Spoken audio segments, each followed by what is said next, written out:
അസ്സലാമു അലൈക്കും വറഹ്മത്തുള്ളാഹി വബറകാതുഹു. അൽഹംദുലില്ലാഹി വകഫ വസ്സലാമുൻ അലാ ഇബാദിഹില്ലദീന ഇസ്തഫ അമ്മാ ബഅദ്. പരിശുദ്ധമായ റമളാനിൻ്റെ അടുത്ത ഒരു പ്രഭാതത്തിൽ നോമ്പുകാരായിക്കൊണ്ട് വീണ്ടും നമുക്ക് സംഗമിക്കാൻ സാധിച്ചു. അല്ലാഹു റബ്ബുൽ ആലമീൻ ഇനിയും നോമ്പുകാരായി ഈ പരിശുദ്ധമായ റമളാനിനെ പൂർണ്ണമായും സ്വീകരിക്കാൻ നമുക്ക് നല്ല തൗഫീക്ക് നൽകട്ടെ എന്ന് ആത്മാർത്ഥമായി ദുആ ചെയ്യുകയാണ്.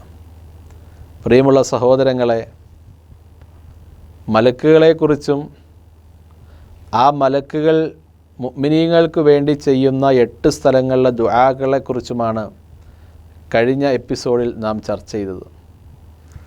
ഇനിയും 4 സ്ഥലങ്ങൾ കൂടിയും മലക്കുകളുടെ ദുആയിൽ ഉൾപ്പെടാൻ നമുക്ക് സാധിക്കുന്ന 4 സ്ഥലങ്ങൾ കൂടിയുണ്ട്. അതെല്ലാം കേട്ടതിനപ്പുറം ജീവിതത്തിൽ അമൽ ചെയ്യുവാൻ നാം ഓരോരുത്തരും പരിശ്രമിക്കേണ്ടതാണ്. 5-ാമതായി 4 സ്ഥലങ്ങൾ നമ്മൾ പറഞ്ഞിരുന്നു. നമസ്കാരത്തിൻ്റെ 1-ാമത്തെ സ്വഫിൽ നിൽക്കുക, നമസ്കാരത്തെ പ്രതീക്ഷിച്ച് നിൽക്കുക, ഒരു സഹോദരൻ്റെ അഭാവത്തിൽ അയാൾക്ക് വേണ്ടി ദുആ ചെയ്യുക, ഒരു സഹോദരനെ സന്ദർശിക്കുക. 5-ാമതായി മലക്കുകളുടെ ദുആ ലഭിക്കുന്നത് ഒരു രോഗിയെ സന്ദർശിക്കുമ്പോഴാണ്. രോഗസന്ദർശനത്തിന് വലിയ പ്രാധാന്യം പരിശുദ്ധമായ ഇസ്ലാം കൽപ്പിക്കുന്നുണ്ട്. ആരെങ്കിലും ഒരു രോഗിയെ സന്ദർശിക്കാൻ ചെന്നാൽ അയാൾ നടക്കുന്ന ഓരോ ചുവട്ടടികൾക്കും പകരം അയാളുടെ പാപങ്ങൾ പോകും, അയാൾക്ക് നന്മകൾ ലഭിക്കും, സ്വർഗത്തിൽ അയാളുടെ പദവി ഉയർത്തപ്പെടും. എന്ന് മാത്രമല്ല, ആ രോഗിയെ സന്ദർശിച്ചതിൻ്റെ പേരിൽ അള്ളാഹു വലിയ കൂലി പ്രതിഫലം ആ മനുഷ്യന് നൽകും എന്നൊക്കെ നമുക്ക് ഹദീസിൽ കാണാം. നബിതങ്ങൾ രോഗസന്ദർശനം നിത്യമാക്കിയ വ്യക്തിയായിരുന്നു. ഒരിക്കൽ നബിതങ്ങൾ പറയുന്നുണ്ട്, ചില കാര്യങ്ങൾ എണ്ണി പറഞ്ഞിട്ട് പറഞ്ഞു, ഈ കാര്യങ്ങളൊക്കെ ചെയ്തവർക്ക് സ്വർഗം ഉറപ്പാണ്. അക്കൂട്ടത്തിൽപ്പെട്ട ഒന്ന് രോഗസന്ദർശനമായിരുന്നു.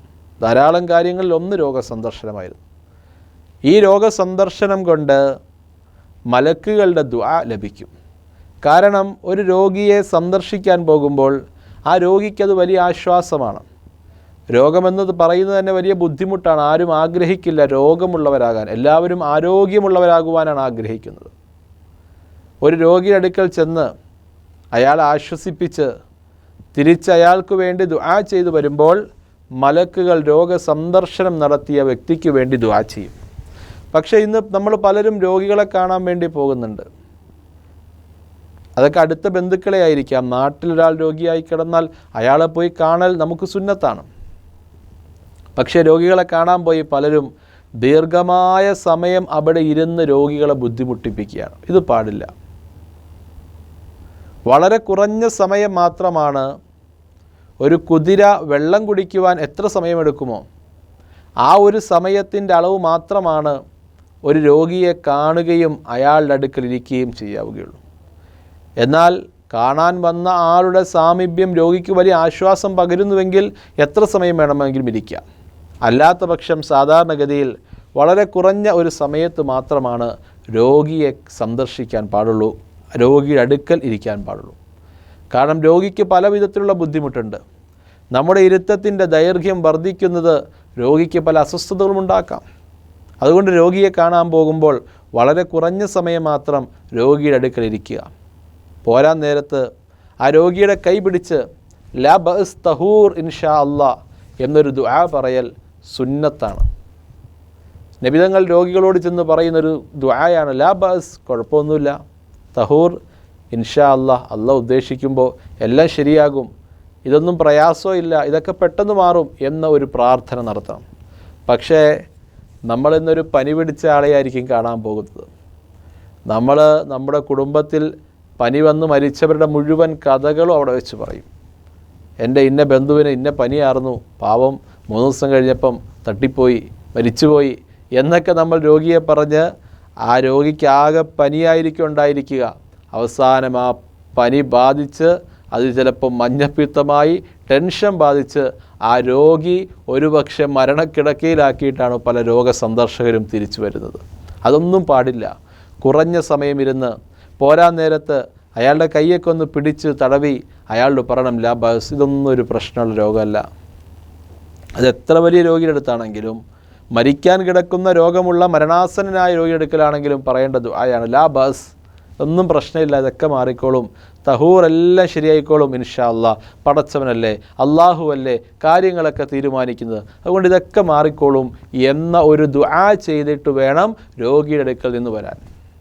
ഈ ദുആക്കളൊക്കെ ഈ പ്രാർത്ഥനകളെല്ലാം നമ്മൾ ജീവിതത്തിൽ പഠിച്ചു വെക്കണം. അപ്പോൾ മലക്കുകളുടെ ദുആ കിട്ടുന്ന സന്ദർഭമാണ് ഒരു രോഗിയായ സഹോദരനെ കാണാൻ പോകുന്ന സന്ദർഭം. ഇതാണ് 5ാമതായിട്ട് മലക്കുകളുടെ ദുആ കിട്ടുന്ന സ്ഥലം. 6ാമത് മലക്കുകളുടെ ദുആ കിട്ടുന്നത് ഒരു ഇൽമു പഠിപ്പിച്ചു കൊടുക്കുന്ന മുഅല്ലിമിൻ്റെ അടുക്കൽ ചെന്നിരിക്കുമ്പോഴാണ്. ഇന്ന് ദീനീ വിജ്ഞാനത്തിൻ്റെ സദസ്സുകളിലൊക്കെ ഇരിക്കാൻ നമുക്ക് വലിയ മടിയാണ്. ഇന്ന് അത്തരം സദസ്സുകൾ ഉണ്ട് എന്ന് കേട്ടാൽ ആ ഭാഗത്തേക്ക് പോലും നാം തിരിഞ്ഞു നോക്കുകയില്ല. ഒരു അധ്യാപകൻ്റെ അടുക്കൽ ചെന്ന് അറിവ് പഠിക്കൽ മലക്കുകളുടെ ദുആയുടെ കാരണമാകുമത്രേ. മറ്റു പലതിനും നമുക്ക് സമയമുണ്ട്, മറ്റു പല കാര്യങ്ങൾക്കും നമുക്ക് ചിലവഴിക്കാൻ സമയങ്ങളുണ്ട്. അത്തരം സമയങ്ങൾ ഉള്ളതിനോടുകൂടി തന്നെ അറിവ് പഠിക്കുക, ഇൽമു പഠിക്കുക, അതിനുവേണ്ടി ഒരു അധ്യാപകൻ്റെ അടുക്കൽ പോവുക എന്നത്, അത് ഏത് ഇൽമുമാകാം. ഇൽമിനങ്ങനെ ആത്മീയമായ ഇൽമ്, ഭൗതികമായ ഇൽമ്, അത്തരത്തിലുള്ള വ്യത്യാസങ്ങളൊന്നുമില്ല. എല്ലാ ഇൽമുകളും ഒരു സൃഷ്ടാവിൻ്റെ ഭാഗത്തു നിന്ന് വരുന്നതാണ്. അവിടെ വേർതിരിവ് കാണേണ്ടതില്ല എന്നാണ് ഇസ്ലാം പഠിപ്പിക്കുന്നത്. ഏത് വസ്തുവിനെക്കുറിച്ചുള്ള അറിവും അത് അള്ളാഹുവിലേക്ക്, രക്ഷിതാവിലേക്ക്, സൃഷ്ടാവിലേക്ക് എത്തിക്കുന്നതാണ്. സൂര്യനെക്കുറിച്ചുള്ള പഠനം അതാ സൂര്യൻ്റെ സൃഷ്ടിച്ച സൃഷ്ടാവിലേക്ക് എത്തിക്കും. അസ്ട്രോണമി പഠിപ്പിക്കുന്നു, അതാ സൃഷ്ടാവിലേക്ക് എത്തിക്കും. ഇങ്ങനെ ഏത് രംഗത്തുള്ള ഇൽമും ഏത് രംഗത്തുള്ള അറിവ് പഠിക്കലും അത് സൃഷ്ടാവുമായി ബന്ധപ്പെട്ടതാണ്. അതുകൊണ്ട് തന്നെ ഇൽമു പഠിക്കുക, അറിവ് പഠിക്കുക, ആ അറിവ് പഠിക്കാനായി ഒരു അധ്യാപകൻ്റെ അടുക്കലേക്ക് ചെല്ലുക എന്നത് മലക്കുകളുടെ ഭാഗത്ത് നിന്ന് ദുആയ്ക്ക് കാരണമാകും. മറ്റൊരു ഹദീസിൽ കാണാം, ആരെങ്കിലും ഇൽമു പഠിക്കാൻ, അറിവ് പഠിക്കുവാനായി ഇറങ്ങിത്തിരിച്ചാൽ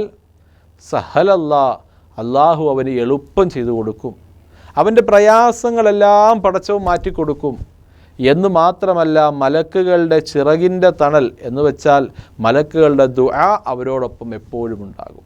ഇതാണ് 6ാമത്തെ സന്ദർഭം, ഒരു മുഅല്ലിമിൻ്റെ, അധ്യാപകൻ്റെ അടുക്കൽ ചെന്ന് ഇൽമു പഠിക്കുക. 7ാമതായിട്ട് മലക്കുകളുടെ ദുആ ലഭിക്കുന്നത് വുളൂഓടുകൂടി ഉറങ്ങുന്നവർക്കാണ്. ഉറങ്ങാൻ പോകുമ്പോൾ ധാരാളം മര്യാദകളുണ്ട്. മിസ്വാക്ക് ചെയ്യലും, സുബ്ഹാനല്ലാഹ്, അൽഹംദുലില്ലാഹ്, അല്ലാഹു അക്ബർ എന്ന ദിക്റുകൾ 33 പ്രാവശ്യം പറയലും, ആയത്തുൽ കുർസി ഓതലും, വലതുവശത്തേക്ക് ചെരിഞ്ഞു കിടക്കലും തുടങ്ങി ധാരാളം മര്യാദകൾ ഉറക്കത്തിനുണ്ട്. ആ ഉറക്കത്തിലേക്ക് പോകുന്നത് വുളൂഓടുകൂടിയാകണം. ഉറക്കത്തിൻ്റെ വിരിപ്പിലോട്ട് കടന്നതിന് ശേഷം വുളൂഇൻ്റെ അവസ്ഥ നമ്മൾ നോക്കേണ്ടതില്ല. വിരിപ്പിൽ കിടക്കുന്ന സമയത്ത് നമുക്ക് വുളൂ ഉണ്ടായിരിക്കണം. ആ വുളൂഓട് കൂടെ ആരെങ്കിലും തൻ്റെ വിരിപ്പിലോട്ട് കിടക്കാൻ വേണ്ടി പോയാൽ അവർക്ക് വേണ്ടിയും മലക്കുകൾ ദുആ ചെയ്യും. ഇന്ന് പലപ്പോഴും അത്തരം കാര്യങ്ങളൊന്നും നമ്മൾ ശ്രദ്ധിക്കാറില്ല. പല ആളുകളും ഉറക്കത്തിൽ ഞെട്ടിയുണർന്നും ദുസ്വപ്നങ്ങളുമൊക്കെ കാണുന്നുണ്ട്. പല സ്വപ്നങ്ങളും നമ്മളോട് വന്ന് അതിൻ്റെ അർത്ഥങ്ങൾ ചോദിക്കാറുണ്ട്. യഥാർത്ഥത്തിൽ വുളൂഓടുകൂടി കിടക്കുന്ന ഒരു മനുഷ്യൻ കാണുന്ന സ്വപ്നങ്ങൾക്കാണ് അർത്ഥമുള്ളൂ. അല്ലാത്ത സ്വപ്നങ്ങളെല്ലാം പേക്കിനാവുകളാണ്. ഞാൻ ഇന്ന സ്വപ്നം കണ്ടു, ഞാൻ വലിയ സമ്പന്നനാകുന്ന സ്വപ്നം കണ്ടു. ആ സ്വപ്നത്തിൻ്റെ അർത്ഥം എന്താണെന്ന് ചോദിക്കുമ്പോൾ നീ വുളൂഓടുകൂടിയാണോ കിടന്നതെന്ന് ചോദിച്ചാൽ പലർക്കും വുളൂ ഉണ്ടാകില്ല. വുളൂ ഇല്ലാതെ കാണുന്ന സ്വപ്നങ്ങളെല്ലാം പേക്കിനാവുകളാണ്. അപ്പോൾ വുളൂഓടുകൂടി കിടക്കുക എന്നത് മലക്കുകളുടെ ദുആ കിട്ടുന്ന അമലാണ്. അതുപോലെ തന്നെ നാം കാണുന്ന സ്വപ്നങ്ങൾക്ക് അർത്ഥമുണ്ടാകും, ധാരാളം പ്രതിഫലങ്ങളല്ലാതെയും ആ വിഷയത്തിൽ ലഭിക്കും. അവസാനമായിട്ട് അഥവാ 8ാമത് മലക്കുകളുടെ ദുആ ലഭിക്കുന്ന കാര്യമെന്ന് പറയുന്നത് നോമ്പ് പിടിക്കുവാനായി ഇടയത്താഴത്തിന് എഴുന്നേൽക്കുക. സഹറിൻ്റെ സമയത്ത് നോമ്പ് പിടിക്കാനായിട്ട് എഴുന്നേൽക്കുന്നവർ, നമുക്കെല്ലാവർക്കും കിട്ടുന്ന ഒരു വലിയ മലക്കിൻ്റെ ദുആ, ഇടയത്താഴം കഴിക്കുക. ഞാൻ ഇതിനു മുമ്പ് ഇതിനെക്കുറിച്ച് സംസാരിച്ചിട്ടുള്ളത് കൊണ്ട് കൂടുതൽ പറയുന്നില്ല. ഇടയത്താഴത്തിൽ വലിയ ബർക്കത്തുണ്ട്. ആ ഇടയത്താഴം ഒരുപാട് ആഹാരം ഒരുമിച്ച് കൂട്ടി പകൽ പട്ടിണി ഇരുന്നതിൻ്റെ ഖലാ വീട്ടിലല്ല ഇടയത്താഴം. മറിച്ച് ഒരല്പം വെള്ളം കുടിക്കുക, ഒരു ഈത്തപ്പഴം, കാരയ്ക്ക, ഒരു ഫ്രൂട്ട്സ് എന്തെങ്കിലും കഴിച്ചുകൊണ്ട് ഇടയത്താഴം കഴിക്കുക എന്നുള്ളതാണ്. നബിതങ്ങൾ പറഞ്ഞു, ഫഇന്ന മിൻ സുഹൂരി ബറക്ക, തീർച്ചയായും അത്താഴത്തിൽ, ഇടയത്താഴത്തിൽ ബർക്കത്തുണ്ട്, ഐശ്വര്യമുണ്ട്, അനുഗ്രഹമുണ്ട്. ഇടയത്താഴത്തിന് എഴുന്നേക്കാൻ പലർക്കും മടിയാണ്. എത്ര വലിയ അനുഗ്രഹമാണ് ഇടയത്താഴ സമയത്ത് ലഭിക്കുക. ദുനിയാവിൻ്റെയും ആഖിറത്തിൻ്റെയും, ഈ ലോകത്തിൻ്റെയും പരലോകത്തിൻ്റെയും ധാരാളം പ്രയോജനങ്ങൾ ഇടയത്താഴം കഴിക്കുന്നവരിലുണ്ട് എന്ന് റസൂലുള്ളാഹിയുടെ മറ്റൊരു വാക്കുണ്ട്. എന്ന് മാത്രമല്ല, 4 മണി സമയത്തും 4:30 മണി സമയത്തും 3 മണി സമയത്തും എഴുന്നേക്കൽ ഒരാൾക്ക് പ്രത്യേകമായ ഊർജം ലഭിക്കുന്നതിന് കാരണമാകും. നമുക്കൊക്കെ ഏറ്റവും അധികം ഖുർആൻ മനഃപ്പാഠമാക്കാൻ, പഠിക്കുവാൻ ഏറ്റവും അനുയോജ്യമായ സമയം ഈ സമയത്താണ്. കാരണം പെട്ടെന്ന് നമ്മുടെ മെമ്മറിയിലോട്ട് നാം പഠിക്കുന്ന കാര്യങ്ങൾ ഓർമ്മിക്കുവാൻ ഈ സമയത്തിനൊരു പ്രത്യേകതയുണ്ട്. വളരെ നമ്മുടെ മൈൻഡ്, നമ്മുടെ ബ്രെയിൻ എല്ലാം മറ്റ് യാതൊരു ക്ലാഷുകളുമില്ലാതെ, ഡിസ്റ്റർബൻസ് ഇല്ലാതെ വളരെ ഭംഗിയായിരിക്കുന്ന സമയമാണ് ഈ ഉറങ്ങി എഴുന്നേക്കുന്ന ഇടയത്താഴത്തിൻ്റെ സമയം. ഈ സമയത്ത് പഠിക്കുന്ന കുട്ടികൾക്ക് അത് ഓർമ്മയോടുകൂടി പഠിക്കാൻ കഴിയും.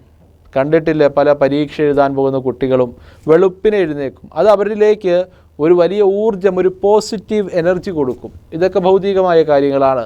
പക്ഷേ ഇടയത്താഴ സമയത്ത് നോമ്പിന് വേണ്ടി എഴുന്നേക്കൽ മലക്കുകളുടെ ദുആ ലഭിക്കുന്ന ബർക്കത്തിൻ്റെ കാരണമാണ്. ഇങ്ങനെ 8 സ്ഥലങ്ങളിൽ മുഅ്മിനീങ്ങൾക്ക് മലക്കുകളുടെ ദുആ ലഭിക്കുമെന്ന് മഹാനായ പ്രവാചകൻ മുഹമ്മദ് മുസ്തഫ സല്ലല്ലാഹു അലൈഹി വസല്ലം തങ്ങൾ പഠിപ്പിക്കുകയാണ്.